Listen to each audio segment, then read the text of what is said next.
안녕하세요, 쥐야TV입니다. 오늘은 원피스 1070화 심층 분석입니다. 영상 바로 시작합니다. 이번 1070화의 첫 번째 주요 장면은 이번 1070화의 표지 세상을 위해 사람을 위해 모여든 과학자들 매즈입니다. 여기서 첫 번째로 주목할 건 매즈가 5명이라는 겁니다. 원래 매즈는 베가펑크, 저지, 퀸, 시저로만 알려져 있었는데 의문의 여성 1명이 더 있었던 걸로 보이죠. 그렇다면 이 여성은 누구일까요? 저는 CP0의 스튜시가 아닐까 생각합니다. 그 이유는 떡밥으로 나왔다고 생각하는데 CP0가 세라핀 쿠마의 능력으로 에그헤드에 들어왔을 때 카쿠는 괴수들을 보고 홀로 돌진합니다. 하지만 카쿠는 홀로그램에 돌진한 거였죠. 근데 스튜시는 이미 홀로그램이란 것도 알고 있었고 이 외에도 적이선을 넘으면 프로티오돔이 있는 것도 알고 있었으며 이 시스템이 로브 페이지를 둘러싼 영격 시스템인 것도 알고 있었죠. 이에 루치가 스튜시 보고 잘 아는군이라고 하자 스튜시는 그립네라고 말하죠. 그렇죠. 분명한 건 스튜시는 베가펑크와 함께 있었던 적이 있었다는 겁니다. 떡밥 하나하나를 글과 그림에 담겨두는 오다쌤이라면 뜬금없이 매즈의 새로운 멤버가 등장하는데 그 여성의 얼굴을 가리고 있다는 건 기존 등장한 인물이라는 겁니다. 그렇다면 매즈에 있던 얼굴을 가린 의문의 여성은 베가펑크의 기술에 대해 잘 알고 있는 스튜시 아닐까요? 이번 1070화 표지에서 두 번째로 주목할 건 퀸입니다. 살 빼면 인기 많을 것 같은 스타일이라고 주장하던 퀸, 살 빼도 인기 많을 것 같진 않네요. 다만 제가 주목한 건 퀸의 모습이 프랑키와 닮아 있다는 겁니다. 그렇다면 여기서 생각해볼 건 퀸과 프랑키의 연관 떡밥입니다. 저는 프랑키와 퀸의 연관성에 대한 떡밥을 이야기한 적이 있는데 그 떡밥 중 하나는 단행본의 표지입니다. 이게 무슨 말이냐면 프랑키가 중앙에 나온 39권의 단행본 표지와 퀸이 중앙에 나온 93권의 단행본 표지 구도가 같다는 거죠. 심지어 자세도 같습니다. 재미있는 건 프랑키가 나온 단행본 표지는 39권, 퀸이 나온 단행본 표지는 93권이죠. 재미있는 건 이 둘은 비슷한 점도 많은데 퀸과 프랑키 모두 첫 등장이 춤을 추며 등장했다는 겁니다. 그리고 퀸과 프랑키 모두 무기 제작이 특기이죠. 분명한 건 프랑키는 해적의 아들이라고 했습니다. 혹시 프랑키의 아빠가 퀸 아니었을까요? 참고로 프랑키의 나이는 36세, 퀸의 나이는 56세이므로 이 둘의 부자관계는 충분히 가능하긴 하죠. 심지어 이번 표지에서 퀸의 젊은 모습이 프랑키와 닮아있는 것처럼 그려졌는데 진짜 부자관계일지도 모르겠네요. 프랑키 이야기가 나온 김에 또 하나 주목할 게 있는데 그건 바로 1069화의 표지입니다. 1069화 표지 속에 나온 매즈의 배 어디서 보지 않았나요?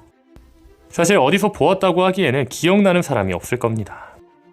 그렇다면 우리가 주목할 건 프랑키가 사이보그가 된 계기입니다.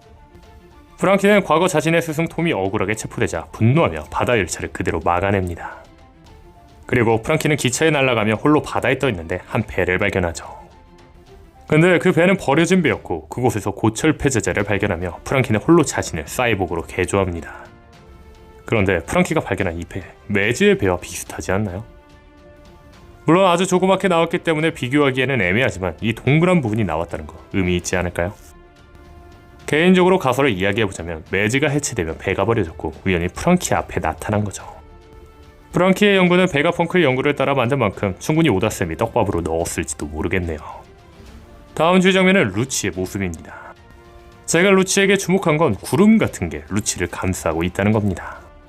그런데 여기서 주목할 건 이와 같이 구름을 감싸고 있는 자들이 몇몇 있는데 그건 바로 루피와 야마토입니다. 혹시 이 구름은 동물계 각성을 한 자들의 특징일까요? 그렇다면 야마토도 동물계 각성 능력자일지도? 참고로 임펠라온에 나타난 미노타우루스는 인격을 잃은 걸로 보여 완전한 각성이라고 하기에는 좀 애매하죠.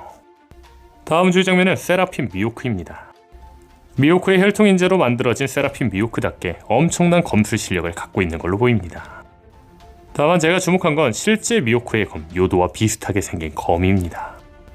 이 검이 미호크의 검처럼 흑도는 아닌데 베가펑크가 악마의 열매는 만들어도 흑도까지는 만들지 못한 걸로 보이네요.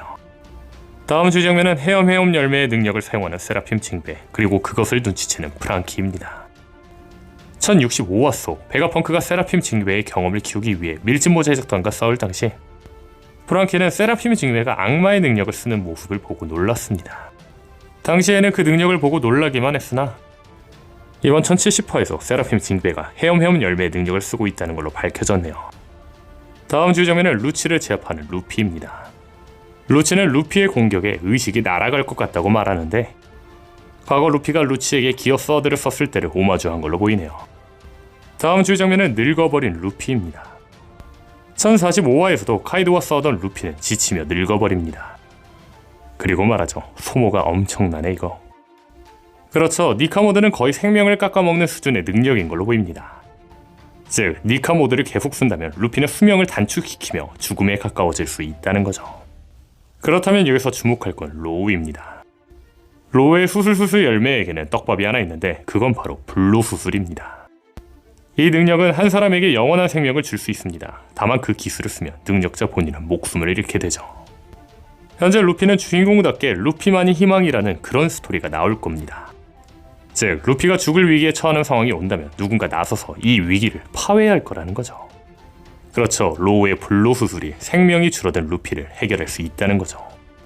분명한 건 로우의 불로수술 떡밥이 나온 만큼 이 기술을 사용해야 되는 상황이 오긴 할 겁니다.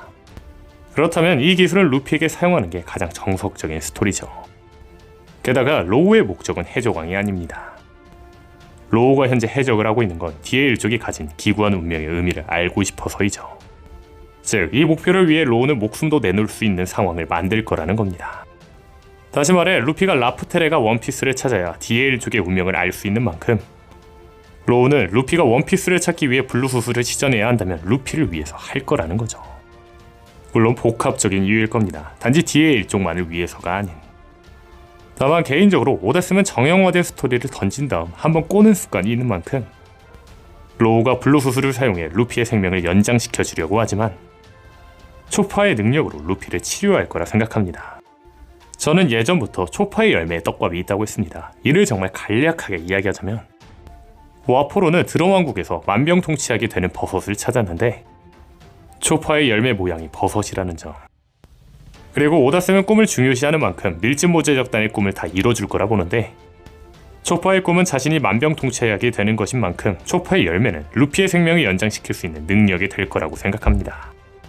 다시 말해 로우는 죽지 않고 초파가 능력을 사용해 루피를 구하는 그림이 나오지 않을까요? 다음 주장면은 키자루의 등장입니다. 여기서 주목할 건 키자루의 계획은 무엇일까입니다. 일단 키자루의 대사로 추측을 해볼 수 있는데 키자루는 말합니다. 밀짚모자가 베가펑크 편이라면 탈출은 손쉽겠군. 하지만 예상한 결과가 되진 않을 거다. 예정대로 진행해라. 최대한 많은 군함을 에그헤드로. 그렇죠. 이 대사로 첫 번째로 알 수 있는 건 키자루의 작전으로 인해 베가펑크는 탈출할 수 없다는 겁니다. 두 번째로 알 수 있는 건 이 작전에는 최대한 많은 군함이 필요하다는 겁니다. 개인적으로 베가펑크가 루피와 함께 바다에 나갈 수 있을 것처럼 말한 만큼 베가펑크는 키자루가 자신을 막을 수 있다고 생각 못하는 걸로 보입니다. 즉, 베가펑크도 모르는 약점은 세계 정부가 알고 있고 그 작전을 시행하려는 게 아닐까 싶네요. 과연 키자루의 작전은 무엇일까요? 근데 제가 더 주목하고 싶은 건 써니우에 쉬고 있는 조로와 부룩입니다. 저는 조로와 부룩을 굳이 써니우에 남긴 건 오다스의 의도가 있다고 봅니다. 조로가 누군가를 만난다는 의도 말이죠. 혁명군, 쿠마 등 여러가지 가능성이 있지만 현재 키자루가 바로 앞까지 온 만큼 키자루 대 조로가 나오지 않을까 싶습니다. 일부에서 키자루에게 가장 굴욕을 많이 당한 조로가 만약 키자루를 만난다면 어떤 피지컬을 보여줄지 기대되네요. 오늘 영상은 여기까지입니다. 시청해주셔서 감사합니다.